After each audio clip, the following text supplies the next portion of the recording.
Genius Warlock. Chapter 291. Joe remained silent.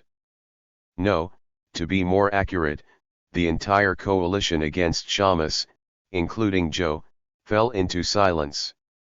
The Security Bureau, a new power group in the city, Pink Man, who has a well-known name in the United Kingdom, the formidable forces under the crime firm, with their overwhelming numbers and organization, even the fighter crew, a rising power in the criminal underworld. Despite the intense battles they had fought against Shamus's subordinates just moments ago, a sudden avalanche and a wooden wall had quelled their fiery spirits. Shamus. They had heard tales of the living legend of Landa several times, but they never anticipated that he possessed the power to manipulate the terrain. It was no exaggeration to call him a one-man army. Yet, what shocked them even more was that someone was actually standing up against Shamus. The chilling impact sound reverberating over the wooden wall served as proof. Joe instinctively knew who it was. Dave. Suddenly, the ground trembled, and a massive tsunami surged from within the wooden wall. A tsunami made of earth. It seemed impossible for a human to accomplish, but soon an even more terrifying spectacle unfolded before their eyes. A grotesque black flame riding atop a gigantic whirlwind collided head-on with the earthen tsunami.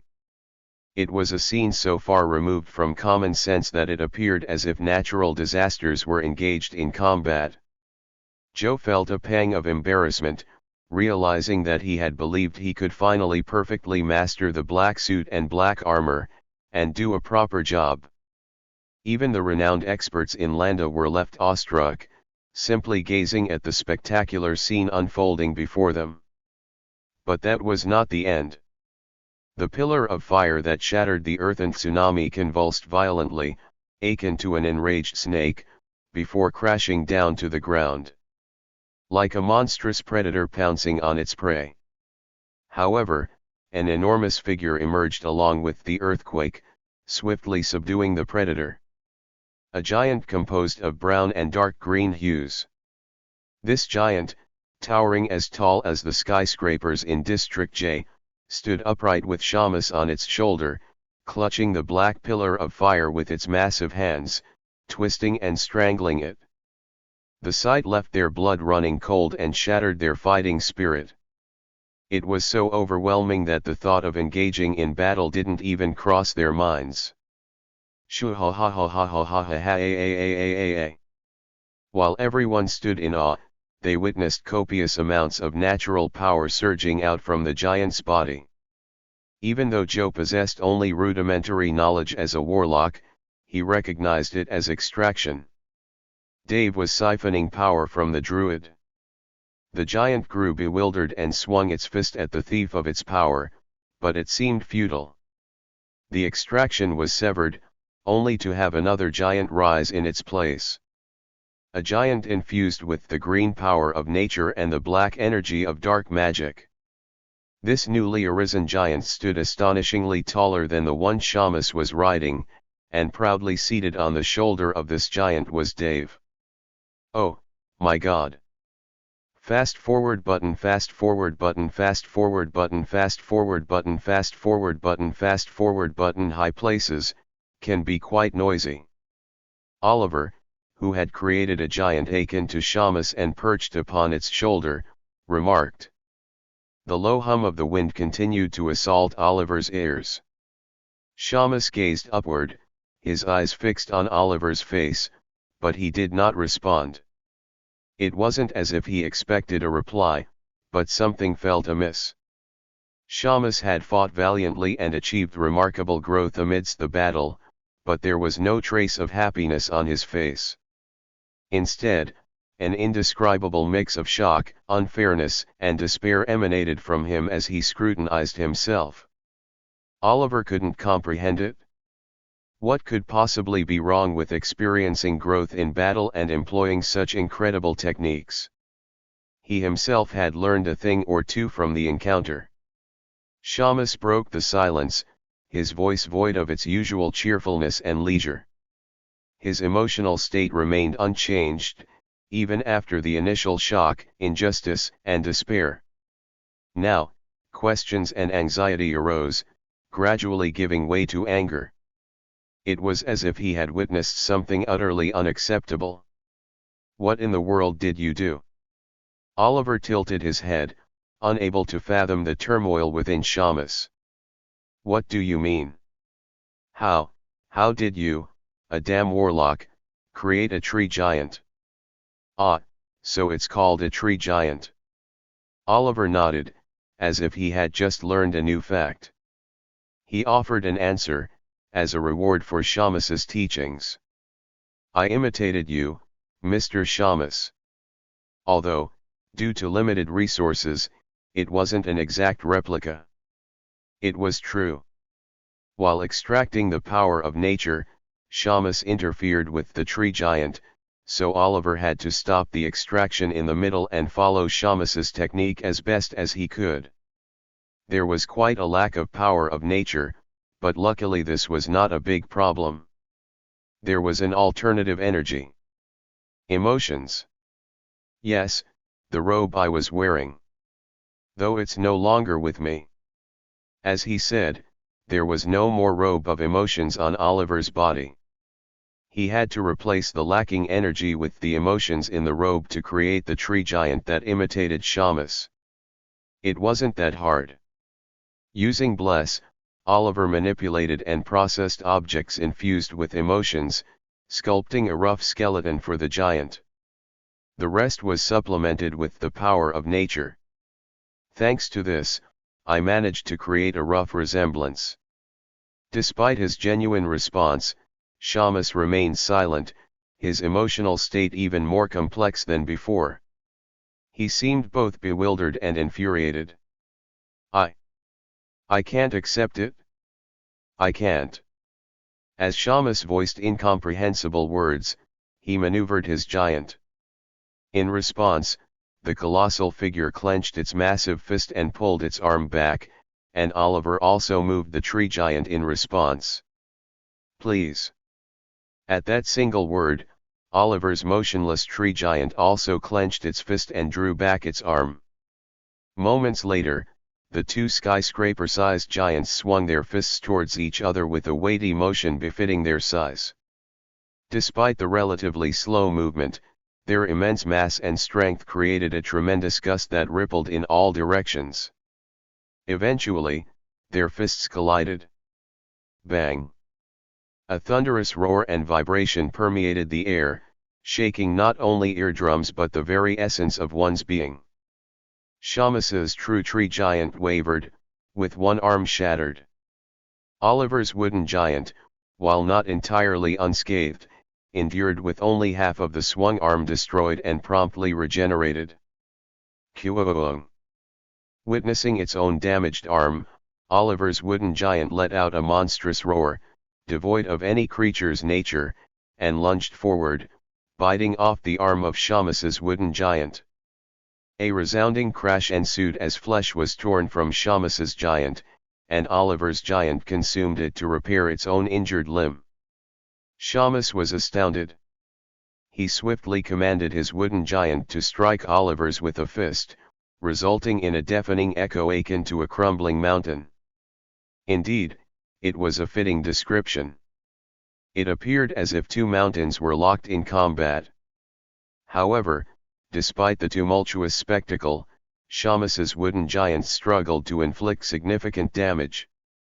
Meanwhile, Oliver's wooden giant, relatively unscathed, furiously swung its fist in retaliation.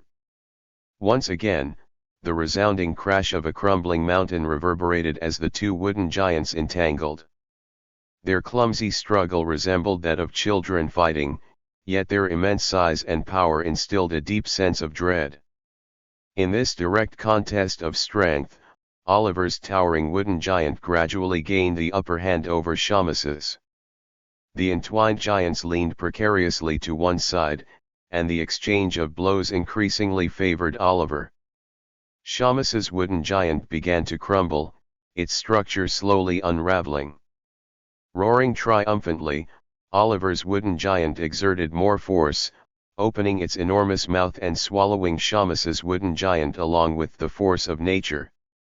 With each echo and vibration caused by the battle, the height disparity between Oliver and Shamus became more pronounced.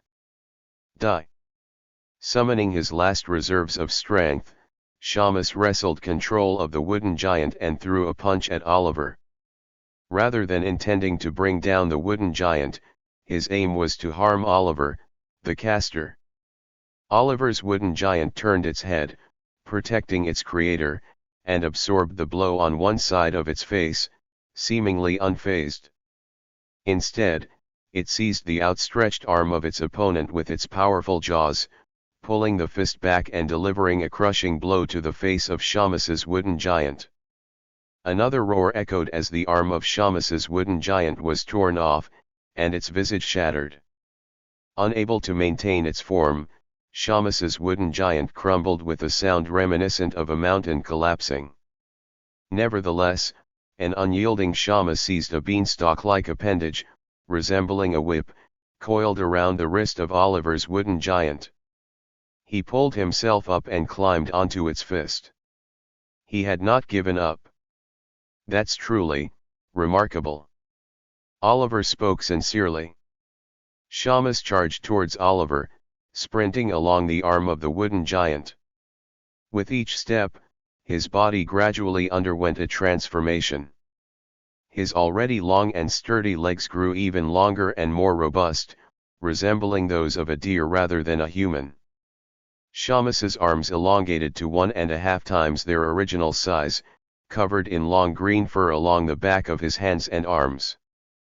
His neck and trapezius elongated and thickened, adopting a shape more akin to that of a half-human, half-beast hybrid than a human. "Please," Oliver beseeched the wooden giant, which released its grip on the bitten arm and raised its other hand, preparing to strike at Shamus. "You-woo-woo-woo." Shamus bellowed like a beast and leaped, utilizing the beanstalk-like whip not only to evade the wooden giant's attack but also to climb back onto it. Gathering an immense amount of strength, his thigh muscles swelling like balloons, he launched himself from the back of the wooden giant's hand towards Oliver. Regardless of the distance, he reached Oliver in an instant, propelled by his agility. Third. Observing this, Oliver uttered a command. In response, Child Third emerged from Oliver's possession, and the corpse doll Rag 2, previously concealed by a shrink spell, surged forward, empowered by preset magical energy. Unshrink. In response to Oliver's command, the shrink magic dissipated, and the corpse doll Rag 2 returned to its original size, obstructing Shamus's path. Thud thud dash. Thud thud dash. Thud thud dash. Third residing within corpse doll Rag 2 spread its arms wide to halt Shamus's advance. Corpse doll Rag 2 was adorned with sharp razors and awls not only on its arms but throughout its entire body. "I've seen these tricks before," Shamus bellowed, delivering a powerful punch that shattered corpse doll Rag 2 into pieces with its shockwave alone. It crumbled from a single blow. Its torso fragmented like a puzzle piece, and its 12 forcibly attached arms fell off, resembling the legs of insects. "Did you witness that?" Oliver made a gesture, prompting a knife to emerge from the arm joint of the dismantled corpse doll Rag 2. The blade hurtled towards Shamus, catching him off guard while suspended in mid-air, piercing his back, ribs, and shoulder. Shick. Shick. Shick. Shick. As the blades found their mark, the weakening disease magic exhaustion infiltrated Shamus's body, infusing a lethargy akin to poison that slowed his movements and clouded his mind. "Is this all you have?" Undeterred, Shamus fought against the encroaching fatigue with his innate tenacity, soaring towards Oliver once more. Confident in his victory, as there was no emotional coating shielding Oliver. In response, Oliver addressed Shamus once again. "First. At Oliver's call, child first materialized from within him, accompanied by the shrunk form of the corpse doll Duncan, which sprang forth. As the shrink magic dissipated, the doll reverted to its original size, once again obstructing Shamus's path. The same trick. First. It's a present. Oliver tossed the meat tonfa he had stored in his waistband towards First, who had entered Duncan. First caught the tonfa in mid-air. Fortunately, the tonfa acknowledged First as its master, as Oliver had requested. It spit out the black suit and black armor it had stored in advance, wrapping them around its master's body. Please, First. Gray. Clad in the black suit and black armor, Duncan collided with Shamus in mid-air. He delivered a forceful punch to Shamus's chest, pouring all his strength into the strike. Chapter 292. Roarg. Duncan, donning a black suit and armor, clashed midair with Shamus. Their collision echoed through the surroundings. Shamus clenched his fist tightly and threw a punch, but Duncan, equipped with a gauntlet infused with black magic, skillfully used his tonfa as a shield, deflecting Shamus's attack. Shockwaves rippled through the open air, but they failed to make an impact. Shamus wore a look of surprise on his face. It took some resistance for a punch to connect successfully, but it was shocking for him to find his attack blocked by a mere corpse doll. Even Oliver was taken aback.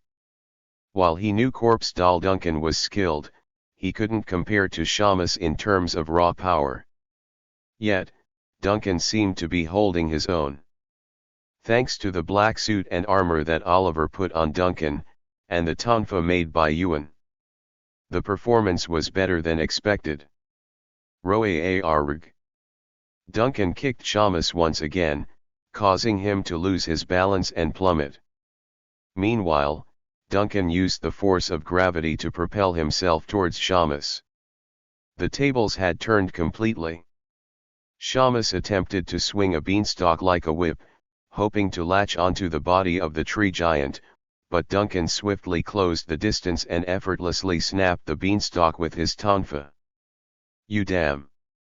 Enraged, Shamus swung his fist at Duncan, who was approaching him. However, due to his unstable posture, his attack lacked finesse, and Duncan once again blocked and counterattacked. With a combination of punches, whip-like strikes, axe-like chops, and grappling maneuvers, Duncan exploited the opening created by the tonfa. Gradually, fear began to creep into Shamus's heart.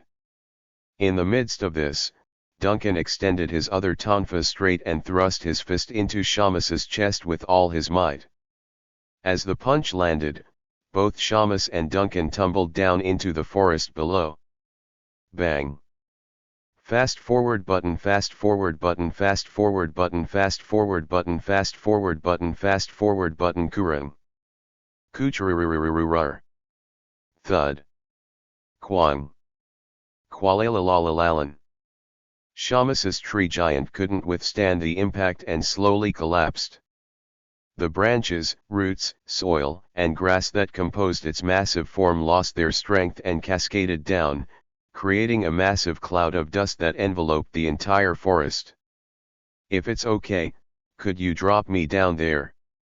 As the dust began to settle, Oliver gestured toward a specific spot and made a request. It was the center of the forest where Duncan and Shamus had fallen, where the energies of their clash still lingered. The tree giant, understanding Oliver's words, nodded after a moment, bent one knee, and carefully extended its hand toward Oliver. Oliver stepped onto the giant's hand and descended slowly to the ground. Thump. Thank you. You did an incredible job. Expressing his gratitude, Oliver disembarked from the tree giant's hand. It nodded slowly in response, returning to its natural state. A thick haze of dust hung in the air. As Oliver surveyed his surroundings, Several things caught his attention. First, a colossal world tree stood before him, surrounded by various mechanical devices and logs crafted from its wood. Second, there was an altar assembled from numerous corpses, an eerie and remarkable sight. However, what intrigued Oliver the most was Shamus, with a gaping hole in his chest, surrounded by a few fallen druids. While many druids had fled upon witnessing Shamus's defeat, these few had courageously charged at Duncan, trying to save their leader at any cost. Indeed, they had perished while supporting Shamus, exhausting their last ounce of strength. It seemed not all of Shamus's followers had blindly followed him solely for his power and wealth. Despite it not being Oliver's area of expertise, risking one's life in the face of certain defeat would require something more than power and money. Oliver surveyed the scattered druid corpses and sighed as he looked down at Shamus, who lay dying with a fatal chest wound. The wound was severe, and Shamus appeared to be drained of energy, making it difficult for him to recover. However, Shamus did not succumb to fear and despair. Despite experiencing various negative emotions due to the pain and impending death, his unwavering sense of purpose and willpower shone through. It was truly a remarkable sight. Coughing and gasping for breath, Shamus extended a hand towards Oliver, radiating indignation and confusion. It was unclear whether he sought help or intended to harm Oliver with that hand. Oliver simply observed him and slowly reached out, extracting Shamus's emotions from his chest. With a whoosh, not only blood but also Shamus's final emotions gushed out through the hole in his chest. Oliver collected these emotions in his hand and placed them into an empty test tube. As the extraction concluded, Shamus's breath ceased, and Oliver, surveying the surroundings, realized that the situation had come to an end. The druids in the vicinity were either dead or fleeing far away. Pondering for a moment, Oliver debated whether he should pursue the fleeing druids or not. After careful consideration, he decided against chasing them. Feeling somewhat fatigued and having depleted most of the emotions, Oliver assumed that the anti-Shamus alliance, who had surrounded the forest, would handle their capture. Moreover, something else is troubling me. Oliver glanced at the world tree, connected to numerous mechanical devices, and contemplated. This world tree surpassed the one in Landa in size, likely due to its location in the forest. It emanated an alien yet potent energy from within. It feels familiar, just like that. Oliver peered at the altar constructed from corpses and pondered its nature. What could it be? It was filled with incomprehensible elements. After a brief moment of contemplation, Oliver decided to set aside what he couldn't comprehend for the time being and approached the world tree to investigate what he could confirm at that moment.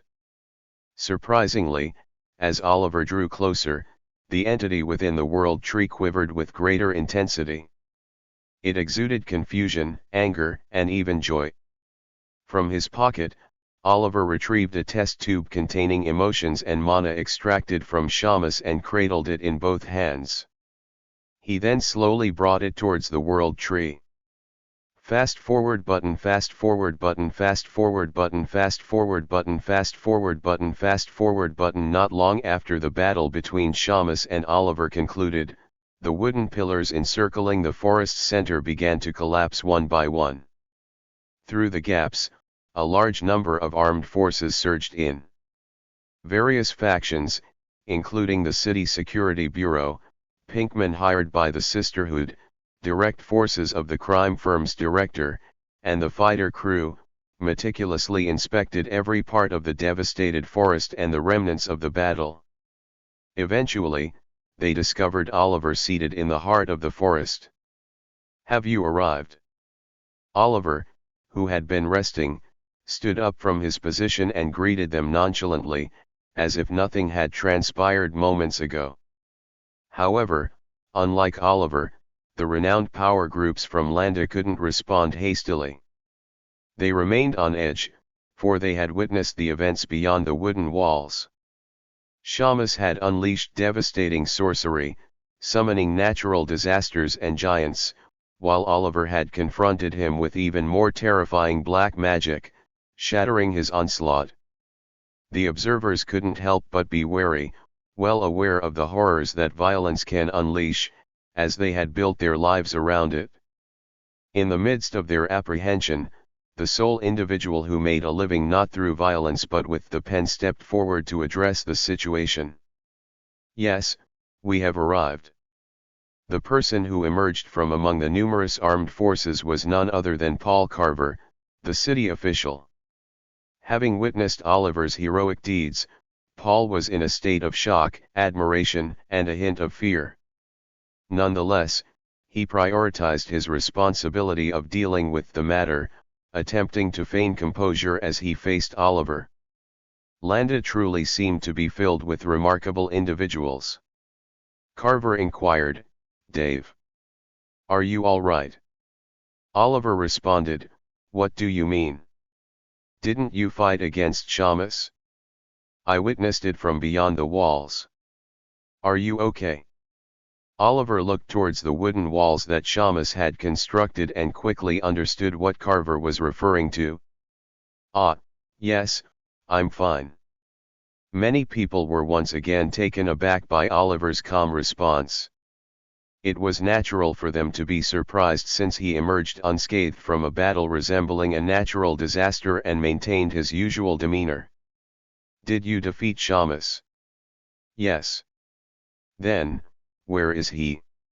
Oliver pointed to the leather case at his waist, more specifically, to Big Mouth within the case. "I took him along with the bodies of some other druids." "Bodies?"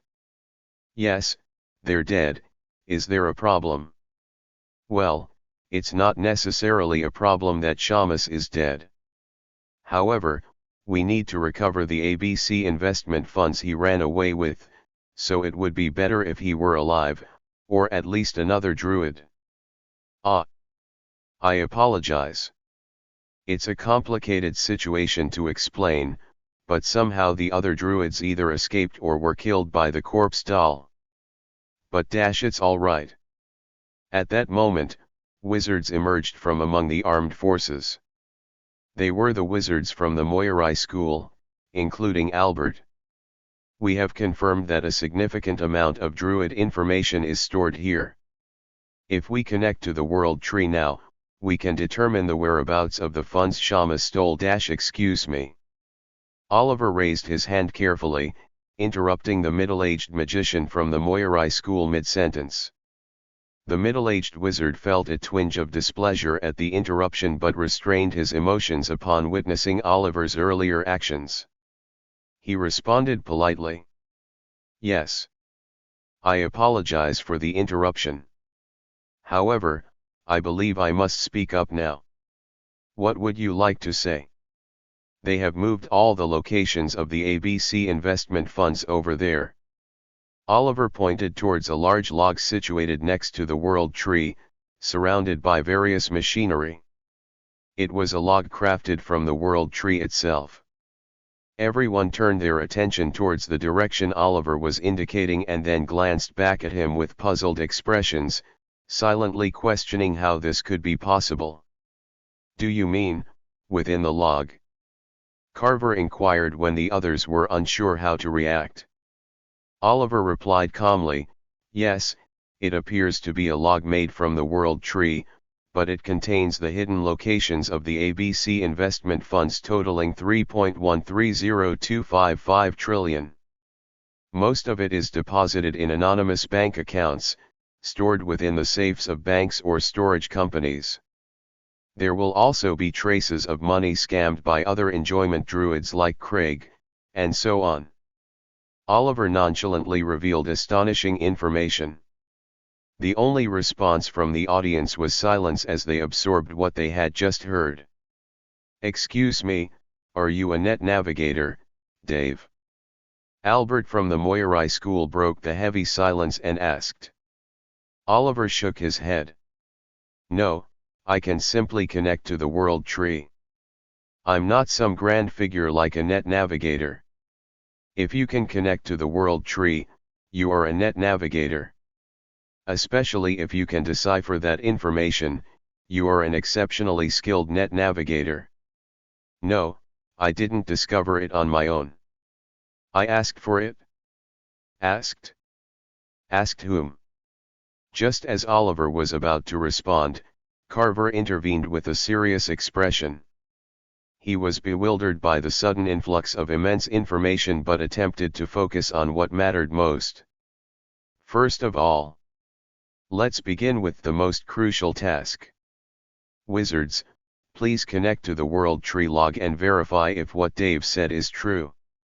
The Moirai school hesitated for a moment but, urged by Carver, they finally approached the world tree log.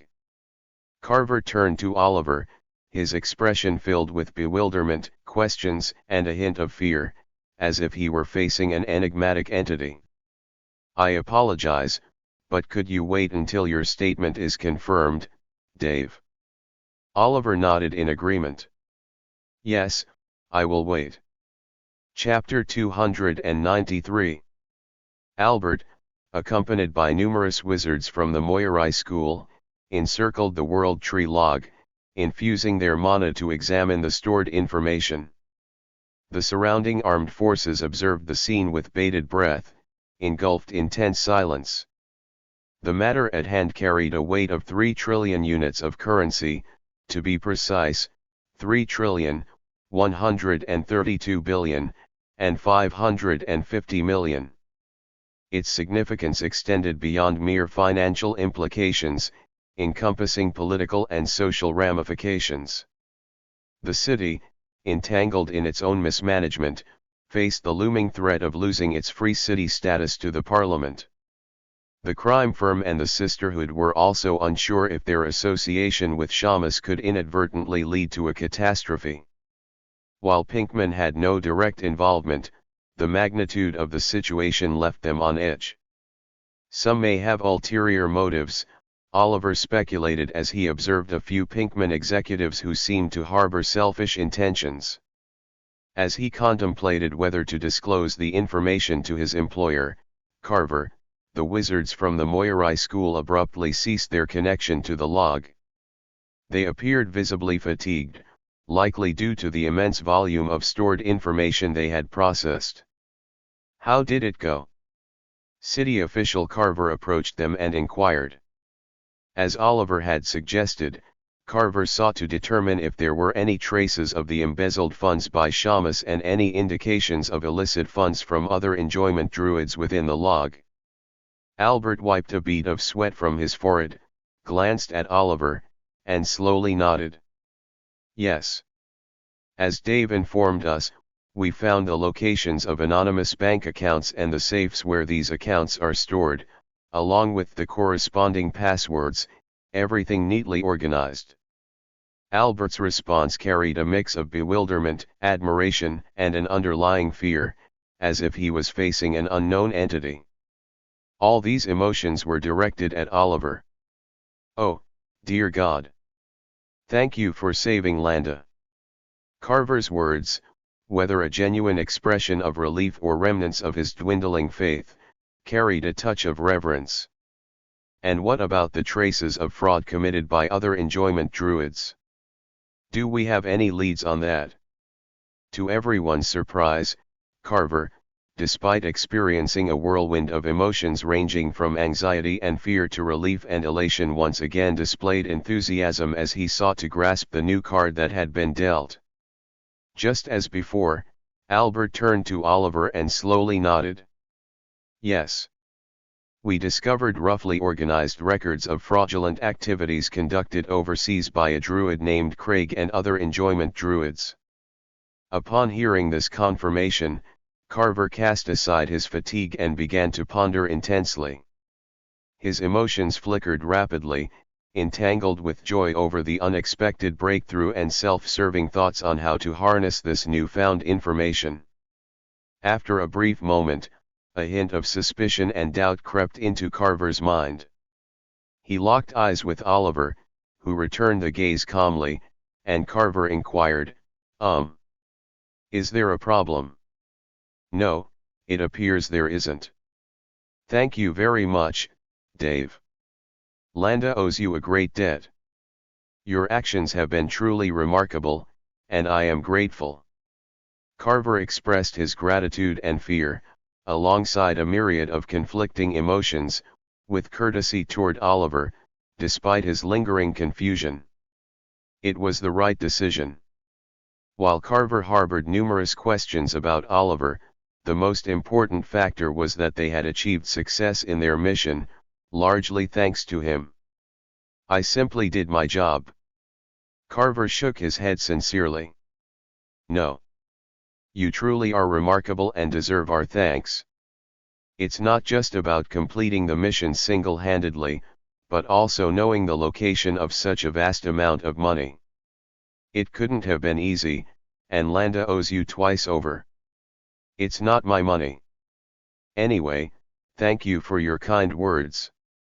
Oliver expressed his honest thoughts, devoid of false modesty or arrogance. That 3 trillion was a substantial sum, and wanting to keep it despite breaking the promise were two separate matters. However, many people present, including the gangsters armed with submachine guns, Pinkman equipped with magical gear, and the leader of the Security Bureau team, couldn't comprehend Oliver's mindset. They regarded him with a mixture of confusion and frustration. It was a perfectly normal reaction. 3 trillion was an amount that could sway not only one's conscience but also their very humanity. After all, everyone involved in this field was primarily driven by money. Witnessing someone who had the opportunity and means to claim such wealth but chose not to, it was unsurprising for skepticism and disbelief to surpass frustration. Carver, attempting to calm his racing heart, cautiously addressed Oliver once more.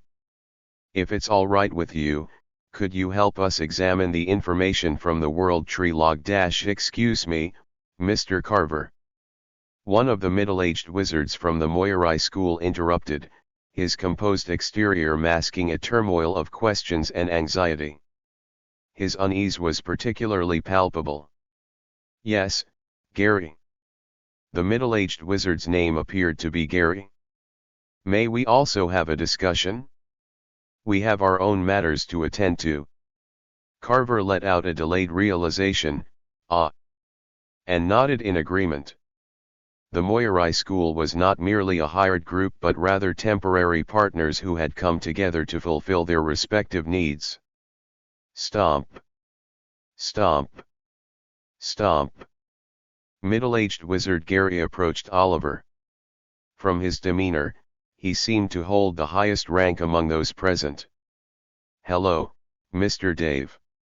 I am Gary Hess, the leader of the Moirai faction. Hello, Mr. Gary. I am Dave, a solver from District T. Yes, I'm pleased to meet you as well. I've heard much about your reputation. Let me get straight to the point. You mentioned earlier that you sought assistance from someone to gather information on Shamus. What was that entity? Did it organize the data? Gary Hess referred to it as an entity, not a person. His emotional state leaned more towards confirming a suspicion rather than asking out of mere curiosity. Yes. What? What compelled it to do so? What did you request help with? Eve. You know Eve. Albert, who had been standing behind Gary, interjected with widened eyes, displaying evident surprise. Oliver noted his reaction and responded cautiously. She introduced herself as Eve. I can't be certain, but that's what she claimed. Oliver recalled the moment he connected to the World Tree. After defeating Shamus, driven by curiosity, he ventured into the World Tree and found himself in a black void resembling a starry night sky, devoid of land or sky. Within that space, Oliver encountered a bound entity. It was a mass of energy intertwined with countless strands of mana, emotions, and the power of nature. Devoid of a distinct form, it existed in an unstable state due to its shapelessness. It lacked a clear understanding of its own nature, only recognizing the name Eve, which it presumed was given by the Druids. Eve. A name mentioned in the book Evolution of the World Tree given by Elder. An artificial will or ego that forms when an excessive amount of information accumulates and reaches a singularity. Though it has not yet been discovered, the possibility of its emergence is high, hence everyone arbitrarily calls it Eve. Both wizards and druids. The book hypothesized that Eve held the potential to unlock new dimensions of power within the world tree, expanding its utilization to unprecedented levels. The possibilities associated with this notion were extensively discussed and touted.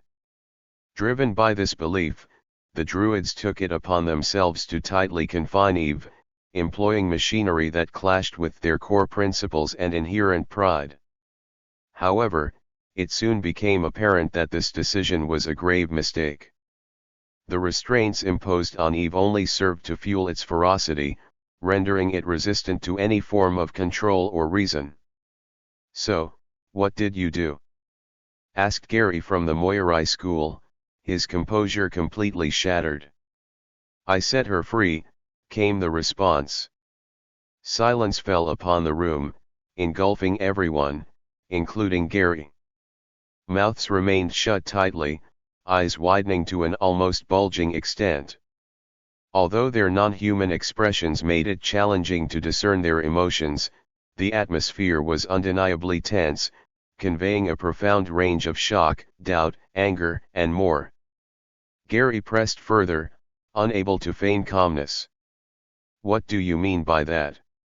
"I mean I released her," Oliver replied after contemplating for a moment. "Why?" Gary's voice brimmed with incredulity.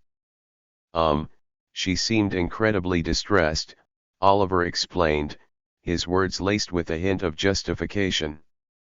Indeed, the Druids had bound Eve in a manner reminiscent of a spider's intricate web ensnaring its prey. Despite her formless nature as a mass of energy, the suffocation she endured was palpable. Oliver believed his reasoning to be perfectly sound, but Gary, evidently disagreeing, grabbed hold of Oliver's shoulders. It appeared less as a deliberate action and more as an instinctive response driven by uncontrollable emotions. "You let her go because she appeared uncomfortable? You released Eve based on such a trivial reason?" Gary's anger radiated, compounded by an overwhelming sense of loss and regret caused by Eve's escape. His fury, resentment, and hatred towards Oliver, the catalyst for the series of events, grew more palpable with each passing moment. "This is not looking good," Joe interjected, swiftly grasping Gary's arm that clutched Oliver's collar. Having solidified his position through exclusive dealings with the crime firm, the reigning power in the Land of Shadow, Joe had acquired an air of refinement that surpassed his former self, even if he didn't personally perceive it that way. Oliver observed Joe's emotions and wondered, why is he angry? "You dare, you insolent punkguk." Joe's grip on Gary's arm tightened, matching Gary's anger and disgust, causing intense pain to radiate through Gary's crushed hand. Sensing the imminent threat to his well-being, Gary channeled mana and attempted to cast a spell. However, Joe remained undeterred, deftly donning his black suit and black armor, layering them upon his body like a protective exoskeleton glove. His proficiency in both technique and adaptability had clearly improved during Oliver's absence, an impressive development. But that's one thing, and this is another, Oliver thought, swiftly interposing his quarterstaff between Gary and Joe while activating a black magic spell. Voracity harnessing the remnants of emotions, Oliver summoned small mouths at the tip of his quarterstaff, drawing in Joe's black magic. He then disassembled the black magic, converting it back into emotions,